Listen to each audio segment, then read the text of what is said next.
오늘 우리에게 주신 하나님의 말씀은 사도행전 9장 19절에서 30절까지의 말씀입니다. 사도행전 9장 19절에서 30절까지 말씀, 우리 다 함께 말씀 함께 듣도록 하겠습니다. 우리 자리에서 일어나서 말씀 받겠습니다. 사울이 다메섹에 있는 제자들과 함께 며칠 있을새 즉시로 각 회당에서 예수가 하나님의 아들이심을 전파하니 듣는 사람이 다 놀라 말하되 이 사람이 예루살렘에서 이 이름을 부르는 사람을 멸하려던 자가 아니냐. 여기 온 것도 그들을 결박하여 대제사장들에게 끌어가고자 함이 아니냐 하더라. 사울은 힘을 더 얻어 예수를 그리스도라 증언하여 다메섹에 사는 유대인들을 당혹하게 하니라. 여러 날이 지나매 유대인들이 사울 죽이기를 공모하더니 그 계교가 사울에게 알려지니라. 그들이 그를 죽이려고 밤낮으로 성문까지 지키거늘 그의 제자들이 밤에 사울을 광주리에 담아 성벽에서 달아 내리니라. 사울이 예루살렘에 가서 제자들을 사귀고자 하나 다 두려워하여 그가 제자됨을 믿지 아니하니 바나바가 데리고 사도들에게 가서 그가 길에서 어떻게 주를 보았는지와 주께서 그에게 말씀하신 일과 다메섹에서 그가 어떻게 예수의 이름으로 담대히 말했는지를 전하느니라.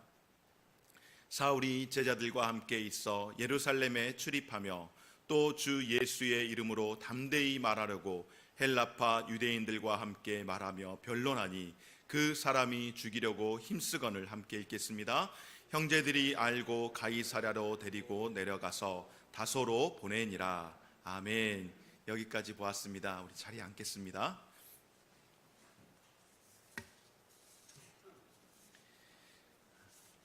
우리 일주일 만인데 조금 더 오랜만인 것 같은 느낌이 듭니다. 아마 추석 명절이 있어서 굉장히 오랜만인 것 같은 느낌이 좀 들기도 하는데 여러분 추석 명절 잘 지내셨습니까? 서로 인사들 나누겠습니다.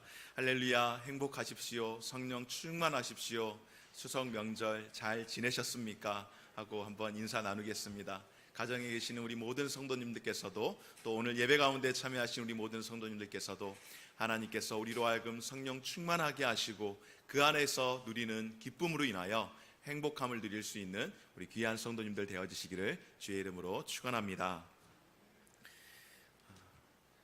오늘 이 시간에는 다메섹에서 5가지라는 제목으로 말씀을 증거하도록 하겠습니다. 먼저 그림 하나를 소개하려고 합니다. 여러분 이 그림 뭔지 아시겠습니까? 아마 그냥 보면은 죽순이구나 라고 금방 아실 겁니다. 대나무에 이제 뭐라 그럴까요? 대나무가 이렇게 쭉 자라기 전에 뿌리라고 하기는 그렇죠. 이렇게 죽순이라고 하는 이런 그러니까 어린 대나무라고 표현하면은 적합할 것 같습니다. 이 대나무인데 우리 그림을 좀 계속 좀 띄워주시면 좋겠습니다.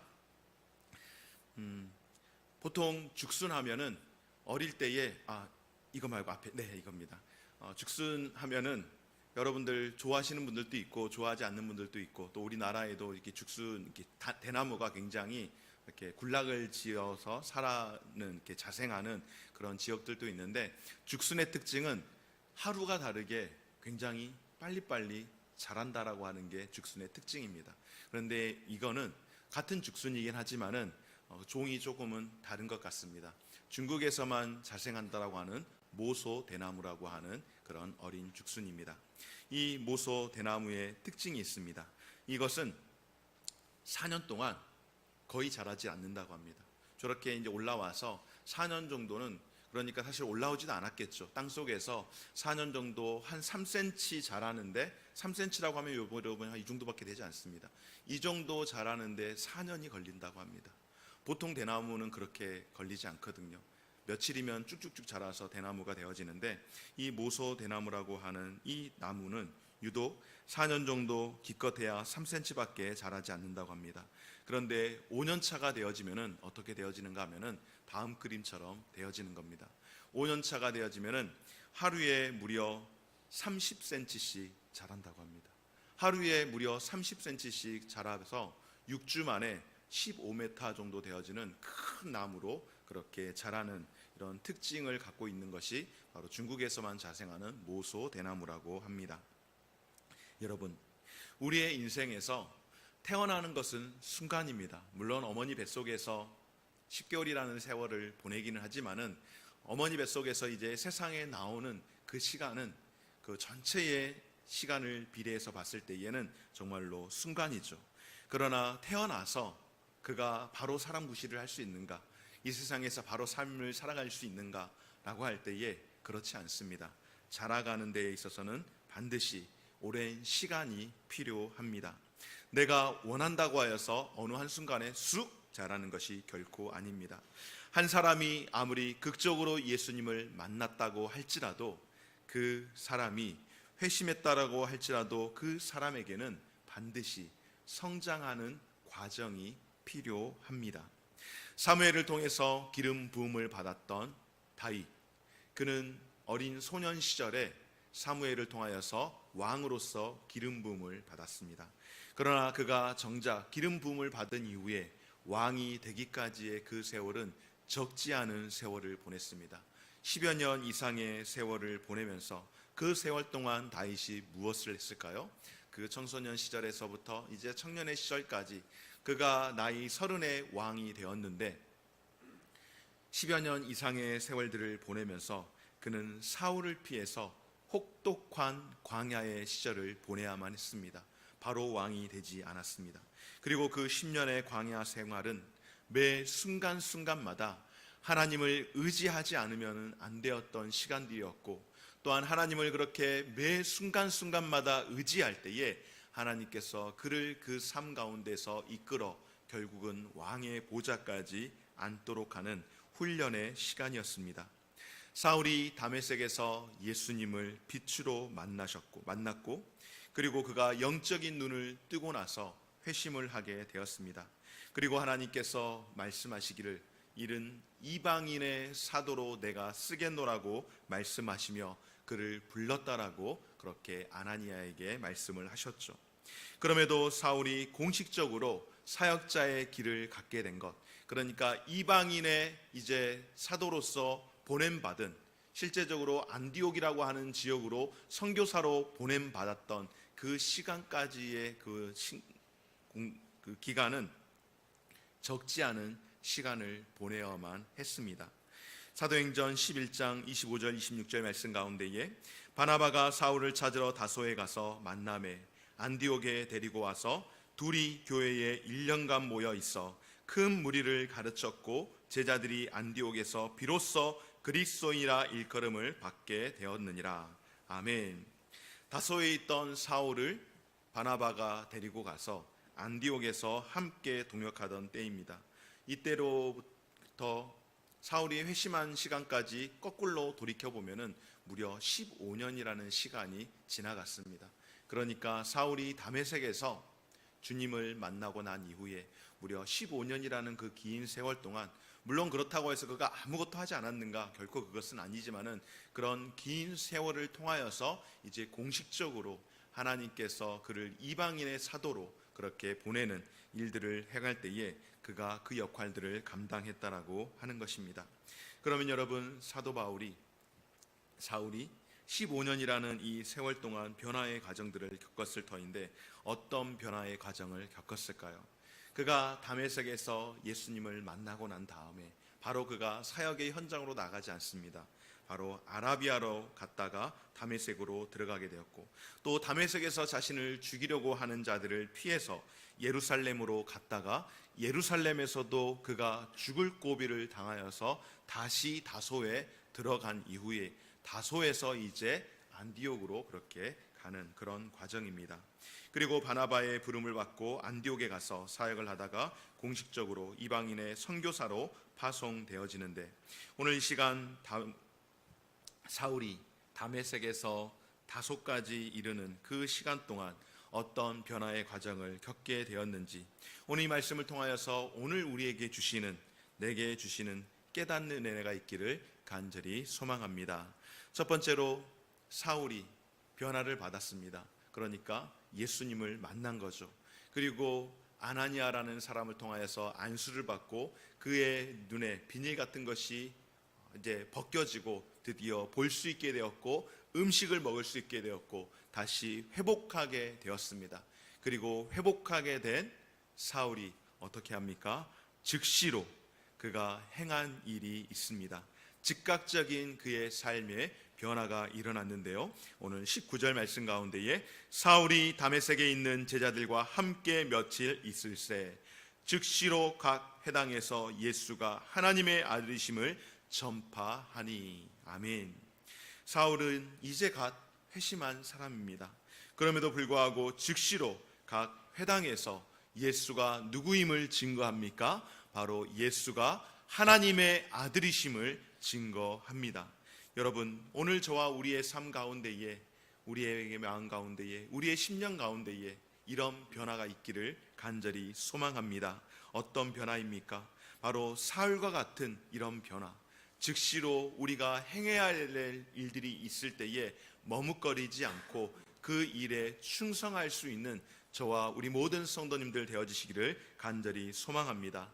오늘 사울을 보니 그가 무엇을 하든지 그의 삶 가운데에 강렬하게 빛으로 찾아오신 예수 그리스도가 각인됨으로 말미암아서 그의 삶이 변하게 되었습니다. 그래서 그가 무엇을 하든, 정말로 밥을 먹든 잠을 자든 어떤 일을 하든지 그 심령 안에, 그 삶에 예수 그리스도가 가득 박히게 되었습니다. 예수님을 이야기하고 예수로 충만하여서 예수를 증거하는 사람이 되었습니다. 여러분, 예수를 증거할 수 있는 가장 큰 방법은 무엇일까요? 바로 우리 안에 예수 그리스도가 충만해지게 될 때에, 우리 안에 충분히 차게 될 때에, 그래서 이제 그게 충분히 차고 넘치게 되면은 예수 그리스도가 우리 입 밖으로 이제 나오는 것 아니겠습니까? 어떤 사람들은 예수 그리스도가 입 밖으로 절대 나오지 않습니다. 예수라는 이름을 이야기하려고 하면은 온몸이 불들불들 떨리고 막 식은땀을 흘리고 해서 어떻게 해야 할 줄을 몰라서 고통을 당하고 어려움을 그렇게 경험하는 사람들도 있는 것 같습니다. 예수님을 말하기가 너무나도 힘들고 자랑하기가 너무나도 어렵습니다. 그런데 오늘 사울을 보니 어떻습니까? 사울이 그가 즉시로 예수 그리스도 그가 하나님의 아들이라는 것을 증거합니다. 성령 충만한 사람 사울이 드디어 예수님을 이야기하고 그가 사도로서의 일들을 행할 때에, 아직 사도라고 그가 칭함을 받지도 않았습니다, 사실은. 그런데 그 사울이 사실은 변화되었다라는 것을 모르는 사람들이 훨씬 더 많은 그런 상황 가운데에서 그가 예수를 증거할 때에 많은 사람들이 혼란을 겪게 되어지고 놀라는, 충격을 받는 일들이 또한 있었음을 봅니다. 오늘 22절 말씀 가운데에 사울은 힘을 더 얻어 예수 그리스도라 증언하여 다메섹에 사는 유대인들을 당혹하게 하니라. 여러분, 이제까지 사울이 어떤 사람이었습니까? 그는 가말리엘의 문화생으로서 누구보다도 율법에 정통한 사람이었습니다. 그리고 그 율법의 잣대를 가지고 사람들을 핍박하는 일에 앞장섰던 사람입니다. 그가 배운 지식으로 하나님을 경외하면서 사람을 살리는 일을 했다기보다는 그가 배운 지식을 가지고 교회에서 신앙생활 열심히 했는데 잘못된 신앙 교육을 통하여서 오히려 자기의 기준의 신앙생활 똑바로 하지 못하는 사람들을 재단하면서 그 사람들을 핍박하는 일들을 했습니다. 여러분, 오늘날 이 시대 가운데는 어떨까요?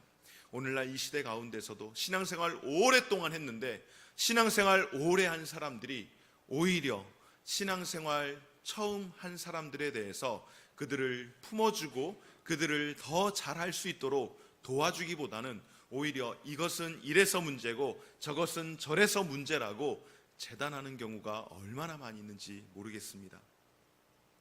그가 그렇게 살았는데 이제는 여러분 어떻습니까? 그 지식으로 그동안 알고 있었던 그 율법의 지식을 통하여서 이제는 그가 그는 하나님의 아들이시라는 것을 증명하는 데 사용하게 되었으니 그 삶이 완전히 180도로 바뀌게 되었을 때에 얼마나 많은 사람들이, 특별히 유대인들이 당혹하게 되었겠습니까? 여러분, 구슬이 서말이라도 꿰어야 보배라고 하는 말이 있지 않습니까? 그동안의 사울의 행동은 많은 지식을 갖고 있었으나 그것을 제대로 깨우지 못했을 때에, 예수 그리스도라고 하는 진리로 관통하지 못했을 때는 그 구슬이 사람을 괴롭히는 데 뿌려지는 그런 마치 폭탄과 같은, 그런 다이너마이트와 같은 그런 작동을 했었다라고 한다면, 이제 그에게 그 많은 지식들이 있는데 그 많은 지식에 예수 그리스도가 관통하게 되어질 때에 그것이 보배가 되어지고 그것이 사람을 살리는 그런 역할을 하게 된 줄 믿습니다.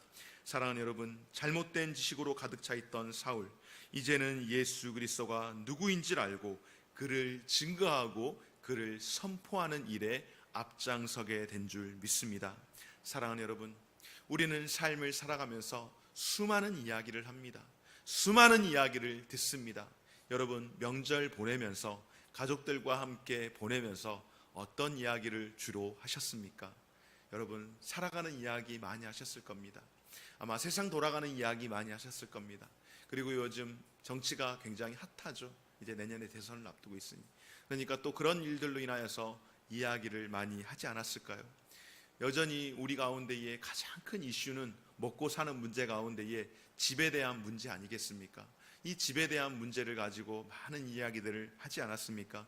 그 이야기들이 잘못되었음이 아니라 그런 많은 이야기들 가운데에, 이런 많은 대화들 가운데에 예수님의 이야기는 얼마나 있었습니까? 예수님에 대한 이야기와 교회에 대한 이야기와 신앙생활에 대한 이야기와 다시금 교회가 회복되어지고 다시금 우리가 교회에서 함께 예배해야 될 터인데 라고 하면서 함께 기도하는 마음으로 다시 회복되기를 바라는 예수 그리스도의 그런 이야기가 얼마나 있었습니까? 오늘 저와 여러분의 삶 가운데에 여러 많은 이야기들을 우리가 하면서 살 수밖에 없고, 또한 그렇게 살아야 하지만은 우리의 인생의 많은 이야기들 가운데에 예수 그리스도의 이야기가 우리의 삶 가운데서 계속해서 이야기되어지고 또 풍성하게 되어지시기를 주의 이름으로 축원합니다. 오늘 두 번째로, 사울이 이와 같이 즉시로 행할 뿐만 아니라 이제 그의 삶이 하나님 앞에서 준비되어지는 그런 과정들을 봅니다. 그래서 이제 여러 날이 지나서 유대인들이 사울을 죽이기로 공모하는 일이 있었습니다. 여기에서 여러 날이 지났다라고 이야기하는 것은 과연 며칠이 지났는지는 잘 알지 못합니다. 성경에서 정확하게 기록하고 있지 않기 때문에 한 일주일이 지난 건지 아니면 수개월이 지났는지 알 수는 없지만은 22절과 23절에서 이어지는 그 과정에서 부자연스러운 부분을 볼 때에 중간에 굉장히 많은 시간이 생략되어져 있음을 짐작해 볼 수가 있습니다. 그래서 그 궁금함을 바로 갈라디아서 1장에서 바울이 해결을 해주고 있는데요. 갈라디아서 1장 17절과 18절 말씀 우리 한번 함께 읽어보도록 하겠습니다. 시작. 또 나보다 먼저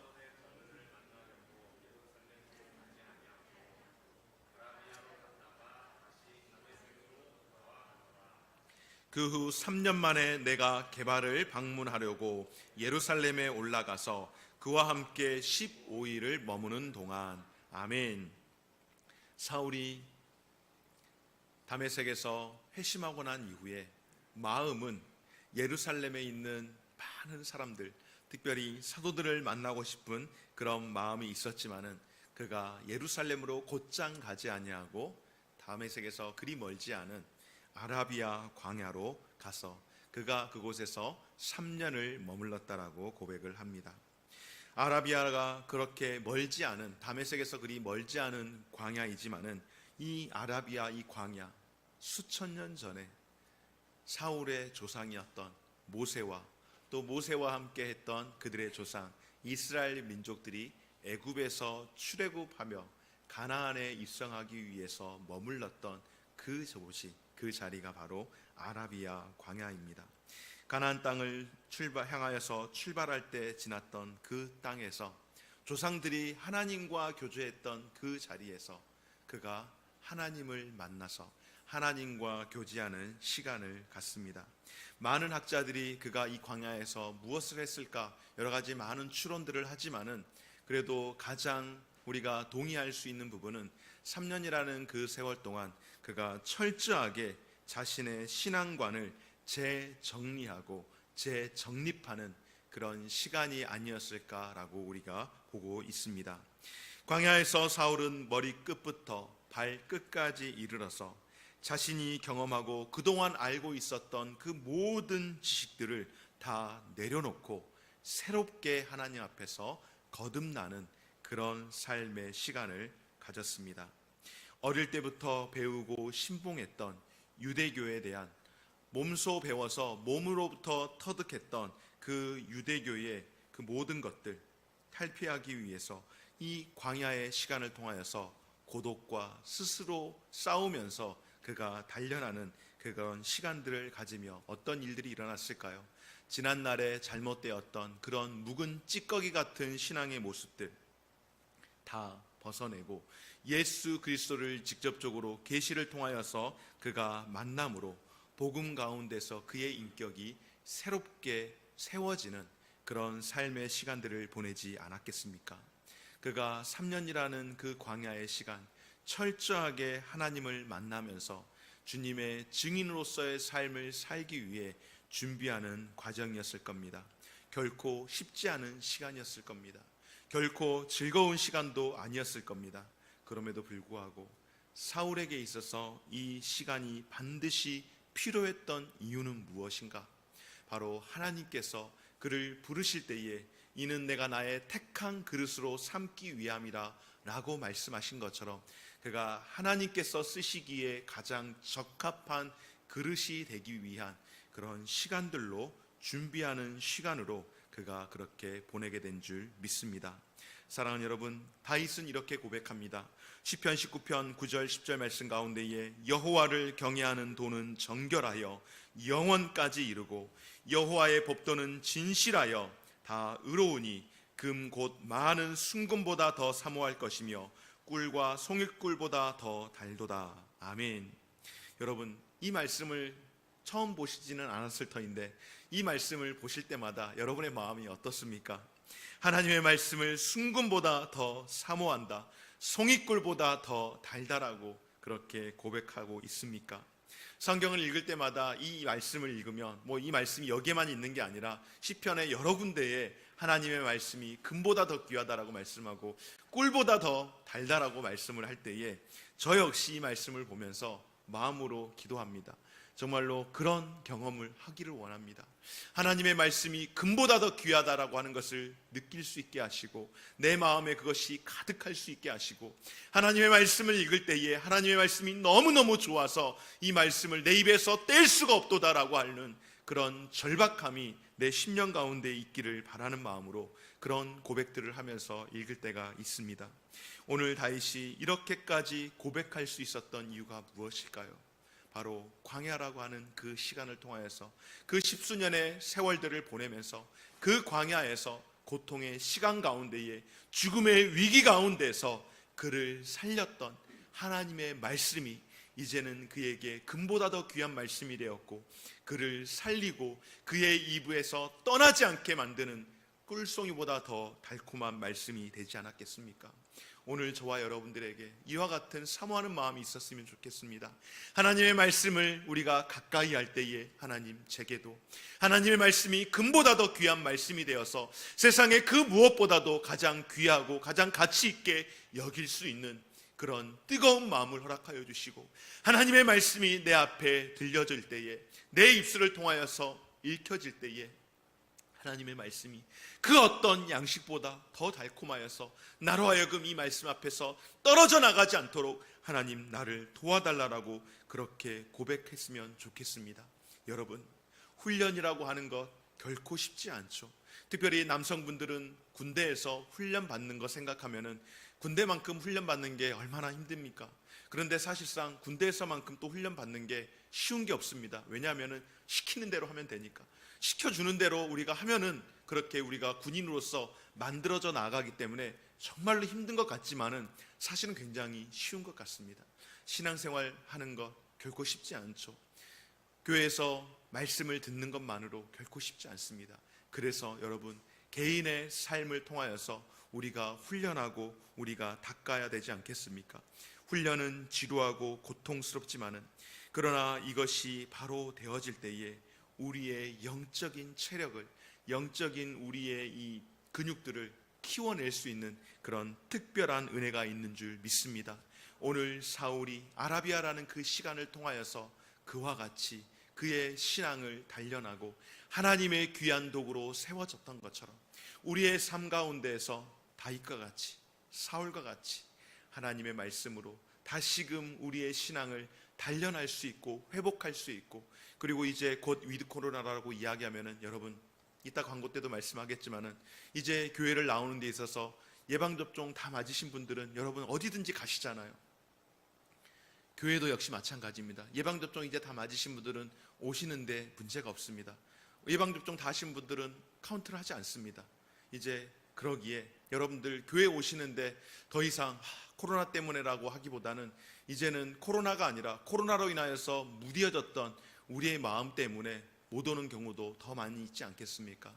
다시금 이번 시간들을 통하여서, 이런 기회들을 통하여서 다시금 회복하고 하나님 앞에 함께 공동체가 더욱더 훈련받을 수 있는 그런 시간 되어지시기를 주의 이름으로 축원합니다. 마지막으로 이제 그가 예루살렘으로 들어가게 됩니다. 사울에게 즉각적인 변화도 있었고 여러 날 훈련을 통한 변화도 있었습니다.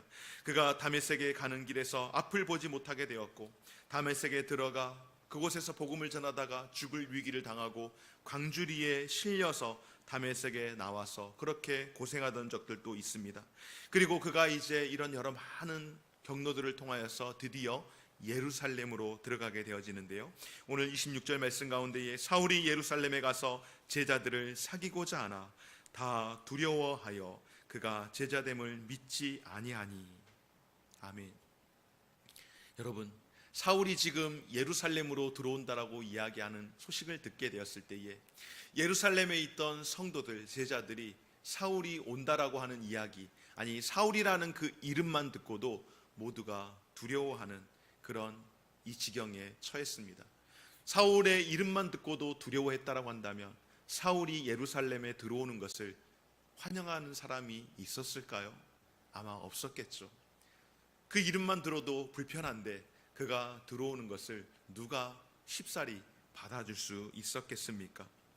요즘 정치 이야기를 하려고 하는 것이 아니라 대통령 경선이 여당 야당 구분 없이 굉장히 뜨겁습니다. 한창입니다. 그런데 보니까 어느 당 후보의 이야기를 들어보니까 배신자의 프레임에 갇혀가지고 굉장히 어려움을 겪기도 하고, 또 어떤 이 후보는 전직 대통령 고향에 들어가서 이 냉대와 핍박을 받았던 그런 후보들도 눈에 띄는 것을 보았습니다. 여러분, 이유가 무엇일까요? 모든 후보들이 모든 지역에서 그렇게 환영받지를 않습니다. 그것뿐이겠습니까? 이제 많이 좋아졌지만은 이 5.18 민주항쟁으로 인하여서 여당 야당 그렇게 이야기할 때에 한동안 가기만 하면은 난리가 나는 그런 일들이 있지 않았습니까? 이유는 딱 한 가지입니다. 용서할 수 없기 때문에, 용서받을 만한 일들을 하고 있지 않기 때문에, 용서받지 못했기 때문에 환영을 받지 못하는 겁니다. 마치 사울이 딱 그와 같은 모양새입니다. 예루살렘에 그가 들어가고자 하나 그는 환영을 받지 못한 그런 형편 가운데 있습니다. 그럼에도 불구하고 정치인들이 그렇게 가는 이유는 무엇인가 하면은 그것을 돌파해야만이, 그래야만이 자기가 하나 매듭을 지어낼 수 있기 때문 아니겠습니까? 오늘 사울이 역시 마찬가지입니다. 자신의 이름만 들어도 두려워하는 그 예루살렘, 결코 그곳에서 환영받지 못할 것을 뻔히 알지만은 그는 그곳에 들어가야만 했습니다. 제자들을 사귀고자 했기 때문입니다.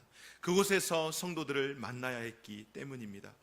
사울은 예루살렘의 제자들에게 있어서 씻기 어려운 그런 죄를 범했던 사람이기도 하죠. 하지만 예루살렘에 있는 성도들에게 그가 용서를 구하고 예루살렘 교회에 의하여서 그가 받아들여지기를 구했던 것입니다. 사랑하는 여러분, 사울은 이미 하나님 앞에 그의 모든 지난날의 과거들을 용서받았습니다. 이미 용서받았을 뿐만 아니라 이미 이제 그는 하나님 앞에서 귀한 일꾼으로 쓰임을 받고 있습니다. 그럼에도 불구하고 하나님께서 나를 용서하셨지만은, 그러나 나로 인하여서 상처받은 예루살렘에 있는 형제들에게 그가 인간적으로라도 용서를 구하기 위해서 자신과 같은 그런 제자가 되었다라고 하는 것을, 당신들이 믿는 예수 그리스도를 내가 정말로 믿고 이제는 변화된 사람이 되었습니다 라고 고백하며 그가 자기 자신을 받아주기를, 용서해 주기를 그렇게 생각하며 그렇게 들어가는 겁니다. 그런데 여기에서 예루살렘 교회의 성도들이 믿어주지 않을 때에 사울을 도와줬던 특별한 은혜의 사람이 있습니다. 그가 다메섹에 있을 때 여러분 누가 그를 돕습니까? 아나니아라고 하는 사람이 그를 도와서 다메섹에서 그로 하여금 이제 하나님의 일들을 감당할 수 있도록 그 기초석을 마련해 주었다면 이제 예루살렘에서 다시 한번 그를 지지해주고 예전의 사울이 아닙니다.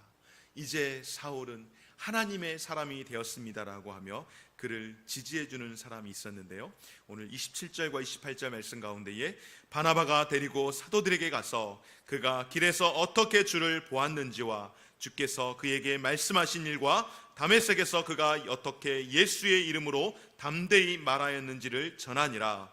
사울이 제자들과 함께 있어 예루살렘에 출입하며. 아멘. 바로 바나바라고 하는 이 믿음의 동역자가 불신당한 사울의 친구가 되어 주었습니다. 사울에게 일어난 변화에 대해서 대변자가 되어 주었습니다. 사도들과 만남의 자리를 마련하였고 이후 제자들과 함께 예루살렘에 출입하며 동역하는 동역자가 되어 주었습니다. 사랑하는 여러분, 지난주 말씀을 통하여서 우리 안에 아나니아와 같은 사람이 있었으면 좋겠다라고 그렇게 말씀을 드리지 않았습니까? 바나바도 역시 마찬가지입니다. 바나바, 이 사람을 통하여서 사울이 이제 주의 일들을 감당할 수 있는 그런 기초석이, 디딤돌이 되어 주었다라고 할 때에 오늘 저와 여러분들, 우리 교회 가운데는 사울과 같은 사람도 반드시 필요합니다.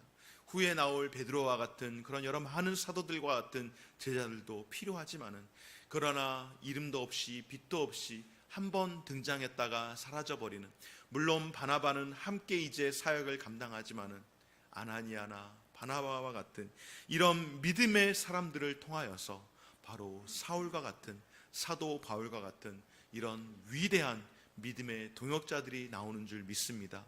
우리 안에, 우리 교회 안에 누구는 바나바다, 누구는 아나니아다, 누구는 사울이다, 이렇게 해서 편가르기가 아니라 우리가 누가 됐든지 간에 바나바와 같은 사람이든 아니면 아나니아와 같은 사람이든 아니면 사울이와 같은 사람이든 어떤 사람이든지 간에 정말로 예수 그리스도 안에서 함께 공동체로서 하나님의 교회를 든든히 세워나가기 위해 힘쓸 수 있는 저와 우리 모든 성도님들의 삶이 되어지시기를 주의 이름으로 축원합니다.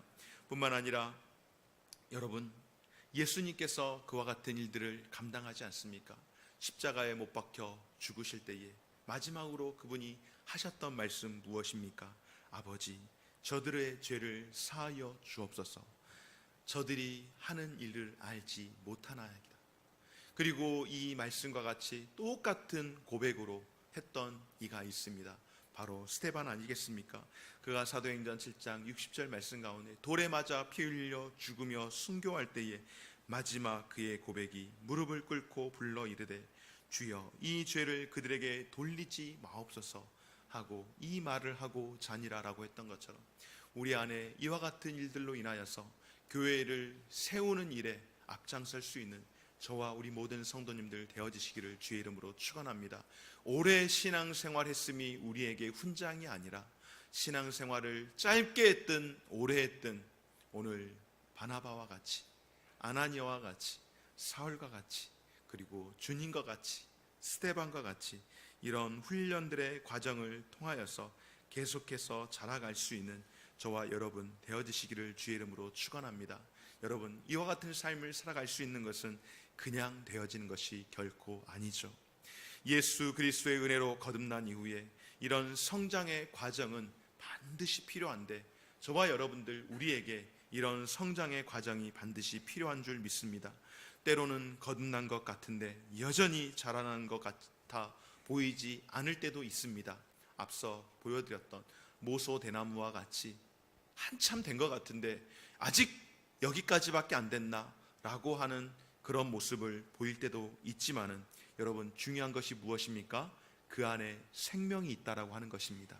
그리고 그 안에 생명이 있을 때에는 반드시 자라게 될 줄 믿습니다.